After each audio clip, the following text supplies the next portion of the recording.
Food security and particular political systems.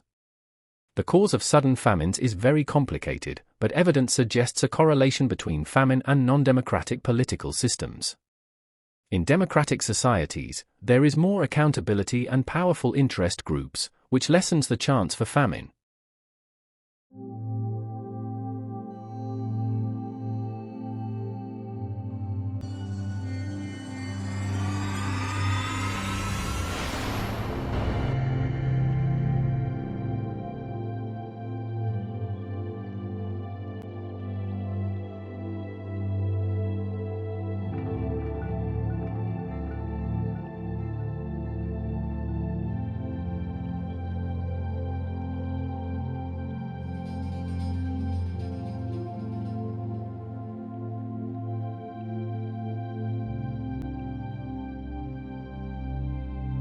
Welcome to Suya e-learning for food security climate change, school feeding program, nutrition education for all. When you have bad governance and poor accountability from your local government leaders, then you are doomed to live under control of cartels and fools.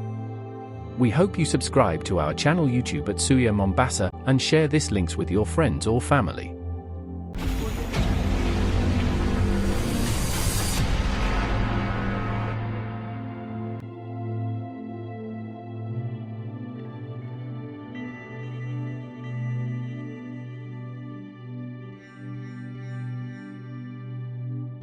To care for the soil, we must understand that it is made of both living and non-living parts. The non-living parts of the soil are formed from broken down rock and decaying plant and animal material, such as leaves that have fallen on the soil and begun to rot.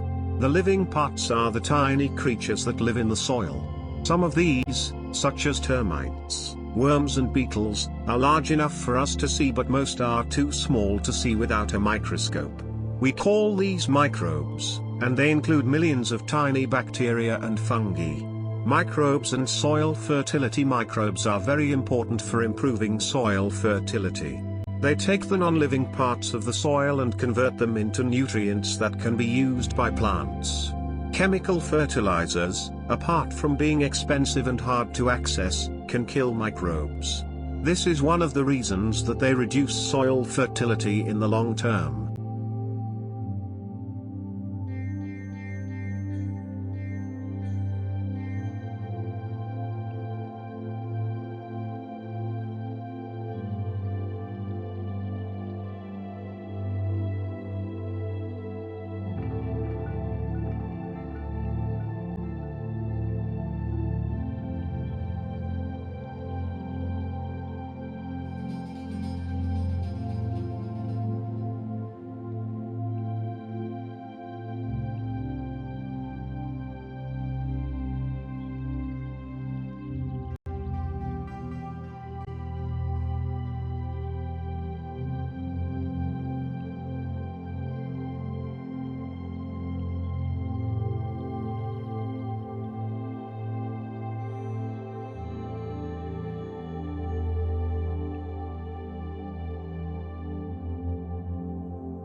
Africa's vast natural resources, including food, minerals, and precious metals, represent a potential for economic growth and development, but these resources are often mismanaged or exploited, leading to challenges in governance and wealth distribution. While Africa possesses a rich abundance of resources, equitable governance and sustainable practices for ensuring that these resources truly benefit the continent's people. Young people under the age of 35 years make up 78% of Kenya's population. The same data points out that 7 out of every 10 unemployed people in Kenya are aged between 18 and 35 years. Given that the country needs to create 1 million jobs annually to deal with this growing rate of unemployment, the private sector has a critical role to play. Attaining food security is a complex task for which the primary responsibility rests with individual governments. They have to develop an enabling environment and have policies that ensure peace, as well as social, political and economic stability and equity and gender equality. It has been argued that a right-to-food approach to food security is not based on vague and replaceable policy goals subject to periodic redefinition, but on existing, comparatively specific and continuously becoming more precise obligations undertaken by governments.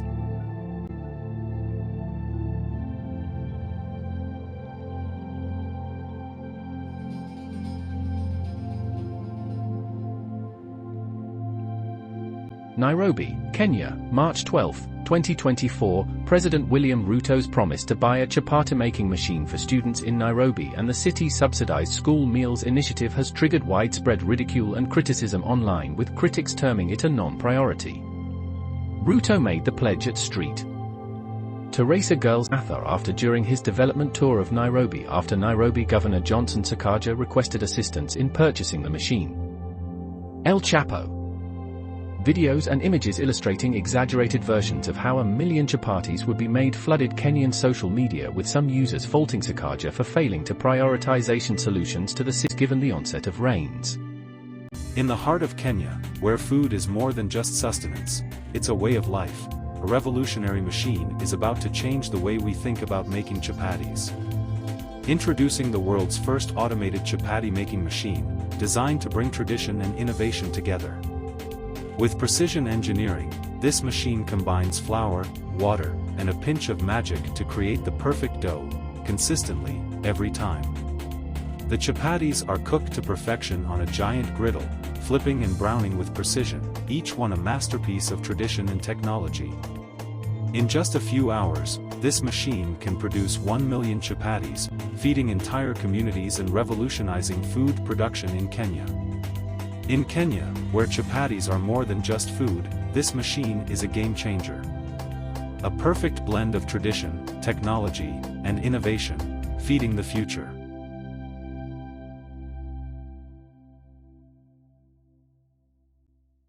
Kenya has had a long and calamitous history of political violence and corruption since it gained independence from British colonial rule in 1963. Much of this conflict is rooted in ethnic tensions between different tribes, which many historians attribute, in part, to decades of British colonial rule that intentionally played major tribes against one another. In this year's presidential election, the Kikuyus and Luos were once again competing for the highest office in the land. During the first devolution cycle, we laid the foundation. On this second cycle of devolution, we will emphasize on development. National governments will promote cost-sharing and commercialization of extension services for value chains and actors able to pay for the services. Ensure that national programs have an extension component. Provide conditional grants to the counties to enhance extension service provision. Support funding of public extension and advisory service targeting the vulnerable. Promote private investment in agricultural extension. County governments will implement cost-sharing and commercialization of extension services. Increase resources allocation and disbursement to public extension services. Support private sector investment in agricultural extension. Put in place mechanisms for cascading down the funding of extension services up to the ward. Kenya 2030 Vision for Agriculture, focus on productivity of agricultural enterprises, policies for land use and natural resources management, e.g., expansion of irrigated land for agriculture, market access and improved supply chains, and added value of agricultural exports. Inspiring the next new generation of growers and eaters, value additions. Not every student is going to grow up to be a farmer, but we believe that everyone should understand where their food comes from and make healthy choices about how to fuel their bodies. That's why we're excited to create a community of teachers, community members, and school administrators who share a common goal of helping kids develop healthy eating habits. We're committed to creating engaging, hands-on learning experiences that connect students to the earth, their food, and each other, all while integrating classroom concepts in subjects from language arts to STEM.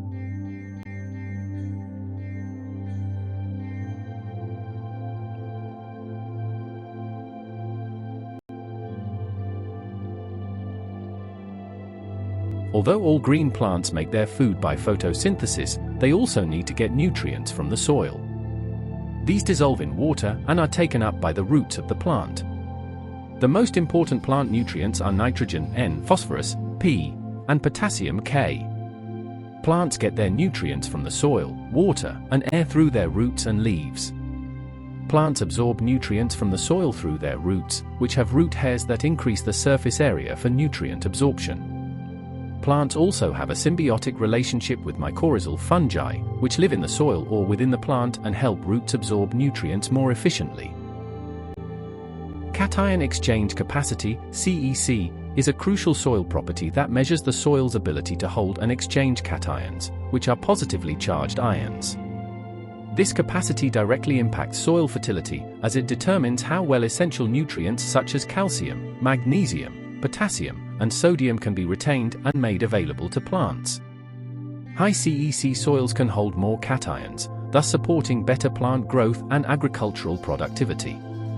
Understanding CEC helps farmers and soil scientists optimize soil management practices, enhance crop yields, and maintain sustainable agricultural systems. This property is crucial because it affects the soil's capacity to supply essential nutrients to plants. Cations such as calcium, Ca², magnesium, mg², potassium, K, and sodium, Na, are vital for plant growth, and soils with higher CEC can hold more of these nutrients. Soil electrical conductivity, referred to as EC, is the ability of soil to conduct, transmit, or attenuate electrical current. EC is expressed in millisiemens per meter, ms-sem, or at times is reported in decisiemens per meter, ds-sem. Over the years, soil scientists have used EC to measure soil salinity. What is a good electrical conductivity level in soil? Different plants have different suitable soil EC values according to the characteristics of fertilizer requirements and different growth stages. The optimal EC value for plant growth is usually between 0.8 to 1.8 and should not exceed 2.5. It is a water-soluble biotreatment for new and existing plants, gardens, and landscapes. When applied to the plant's root system, soluble mycorrhizae can help reduce transplant shock and lead in increased water and nutrient. Work to learn, not to earn today. You're faced with many choices. Will you work to earn, holding on to security over opportunity? Or, will you work to learn and get a financial education, giving up some security to embrace greater opportunity?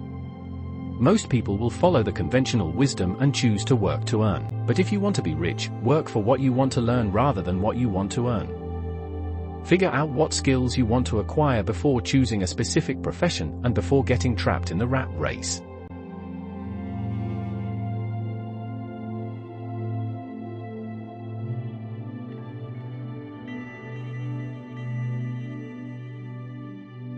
The use of beneficial microorganisms as a biofertilizer is quite important in crop production due to their potential role in food safety and sustainable soil management. Crop production biofertilizers consists of a wide range of eco-friendly plant growth promoter etc.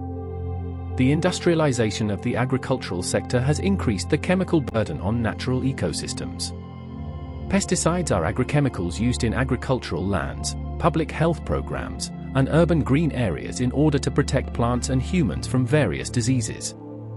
However, due to their known ability to cause a large number of negative health and environmental effects, their side effects can be an important environmental health risk factor. An estimated more than $4 billion in soil nutrients is lost each year. However, many African farmers still do not have access to fertilizers or cannot afford the inputs required to bring life back into their soils and halt the downward spiral of environmental deterioration. Empty soils, empty stomachs, empty livelihoods. Key statistics. Area, 212.48 square kilometers. Agricultural land, 129.1 square kilometers. Land under crop production, 23.22 square kilometers, which is 18% of the total agricultural land. Urban area is 140.6 square kilometers. Population, 1,208,333 persons or 2022 population. The total population and will rise to 1,422,440 persons by the end of the planning period in 2027. Irrigation potential, 13 square kilometers. Irrigated, 2 square kilometers, 15% of the total irrigation potential. Farm families, 24,200. Staff, 37 technical staff and 51 administration staff. Staff, farmer ratio, 1 to 781. Number of licensed poultry slaughter slabs, 5. Environment and solid waste management vision. A sustainable, clean and green environment. Mission to promote an effective and efficient system for a sustainable, clean and green environment to the residents of Mombasa County. Strategic objectives. To promote institutional, legal and regulatory stewardship in sustainable, clean and green environment. Ensuring compliance to environmental legislation in promoting clean, healthy and green environment within the county. To minimize waste generation and promote reuse, recovery and recycling of waste materials and sustainable waste disposal. To promote an enabling environment for transforming Mombasa County towards a climate-resilient development to promote clean and safe energy in Mombasa County.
Bio-enzyme fertilizers can enhance photosynthesis in plants and increase soil's organic matter.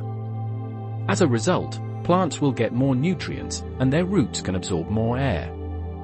Bio-enzymes are key when it comes to building fertile soil. It is a natural fertilizer. It can make a barren land fertile. Bio-enzyme is an organic fertilizer created by the process of fermentation using vegetable waste, fruit peels, jaggery, and water. In simple language, bio-enzyme is an organic liquid compost produced by bacteria using kitchen waste.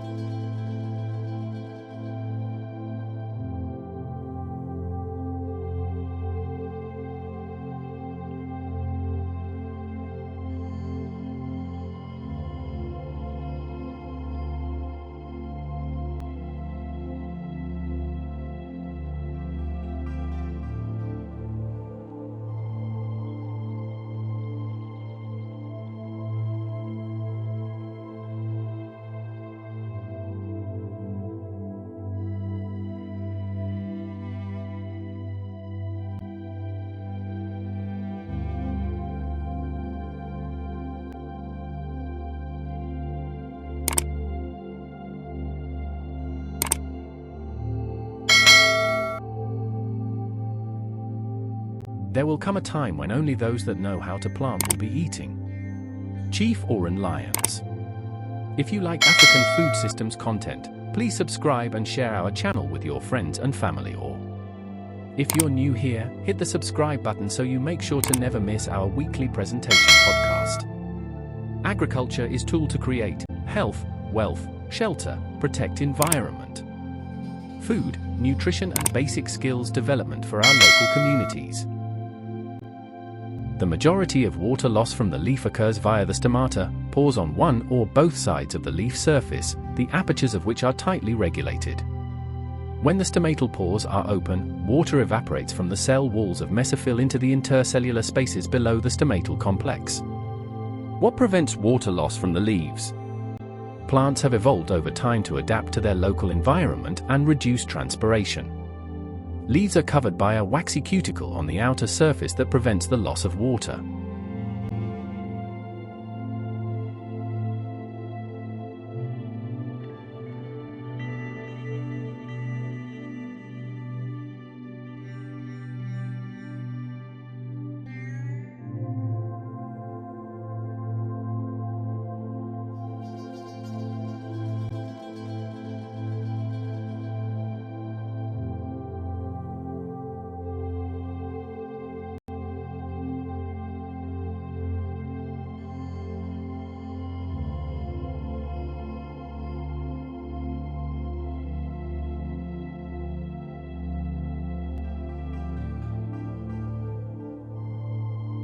Think about this, a tree could be 100, 200, more than 300 feet tall, yet can lift water from deep underground all the way to the leaves of its highest branches. Each day it could move hundreds of gallons, several tons of water this way. This gravity-defying feat is made possible not so much by the tree, but by the properties of water itself. Trees perform photosynthesis in their leaves, which requires water. The hydrogen in water goes to form carbohydrates, sugar, the food for the tree. The oxygen is exhaled through pores in the leaves. Water also evaporates, or transpires, through these pores. It's this transpiration from the leaves that pulls water up the trunk and branches to them.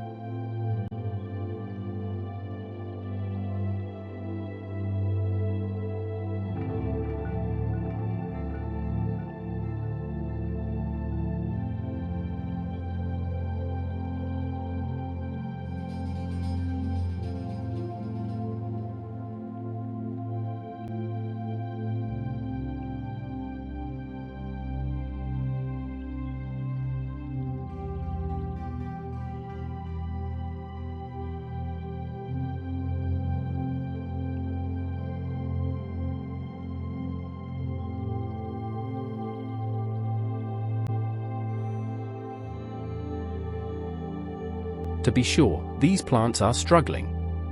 They have enough inherent ability to get by and can even provide for their own basic needs, such as the production and storage of sugars. But they will not thrive. Size, health, and yield will all be compromised. When plants ascend the leaf bricks ladder and reach between 8 and 11 bricks, insects metaphorically fall off the plant because the plant has a sword and shield that protects itself from insect predators. As a general rule, and although exceptions occur, sucking insects will not tolerate 8 bricks or higher. Chewing insects that eat the roots or leaves directly, such as caterpillars, grasshoppers, and beetles, will start to lose interest in eating a plant once the plant reaches 10 or 11 bricks. The leaf bricks chart I have constructed is broken down into both general categories as well as more specific levels.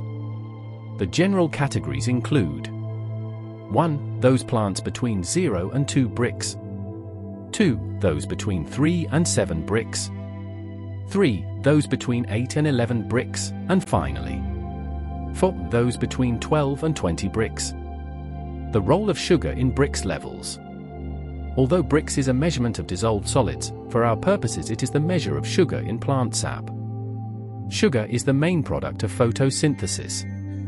The more a plant photosynthesizes, the more sugar is contained in its tissues, and the higher the leaf bricks readings. This sugar is produced in the leaves, and is not only stored in the leaves, but eventually descends to the roots as well.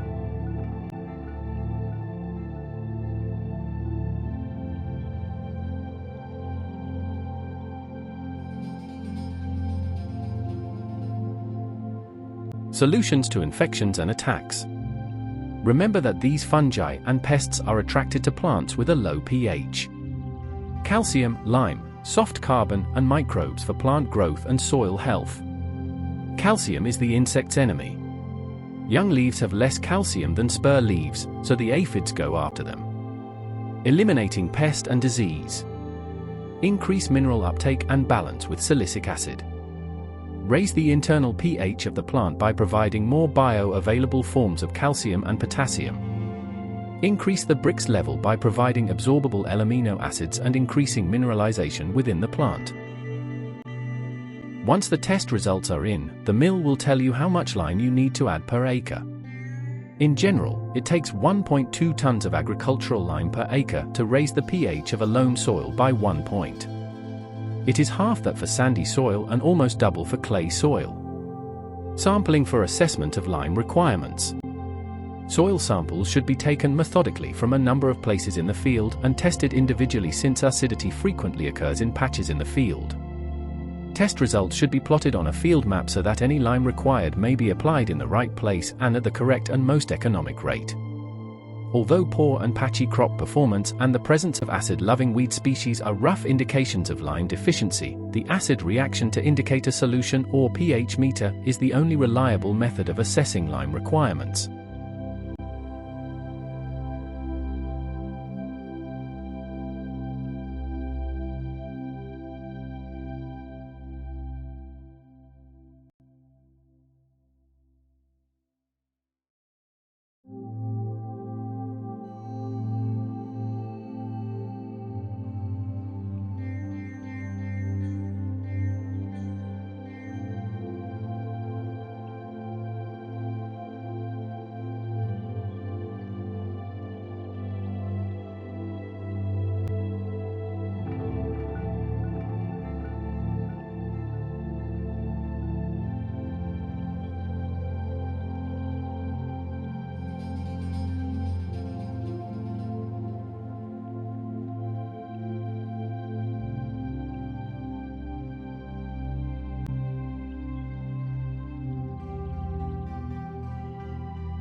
Sapindus mucorossi, Himalayan, is the soap nuts tree that grows in North India. Their fruits and seeds are slightly bigger than the South Indian soap nuts. The shells are a golden color when harvested but become a darker red color once dried. The trees grow up to heights of 20 meters. Flowering and fruiting occurs in the months of May to February. Soap nuts are SLS sulfate-free, parabens-free, perfume-free, bleach-free, chlorine-free, phthalates-free, phosphates-free, formaldehyde-free, petrochemical-free. Soap nuts can be used for cleaning basically anything, from washing clothes, dishes, cloth nappies, as a liquid soap, cleaning and shining ornaments, household cleaner, etc.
Texapan, also known as sodium lauryl ether sulfate, SLES, is a common foaming agent and surfactant used in liquid soap and other personal care products.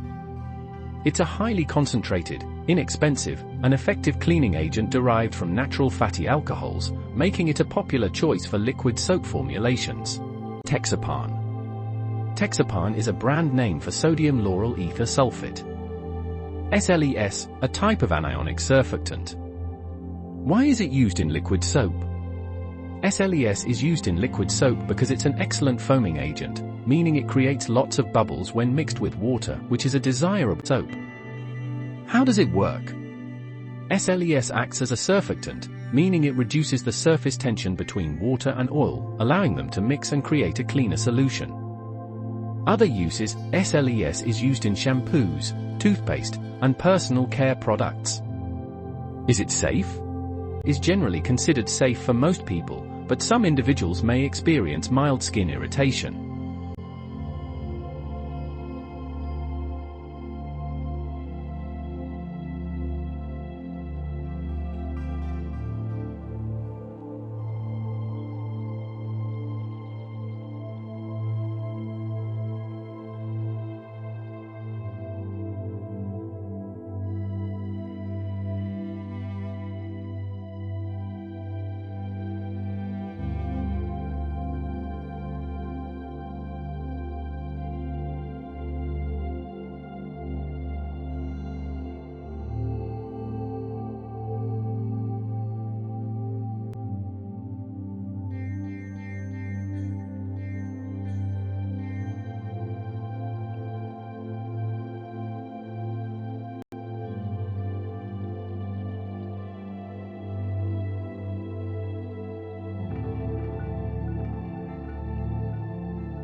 There will come a time when only those that know how to plant will be eating. Chief Oran Lions.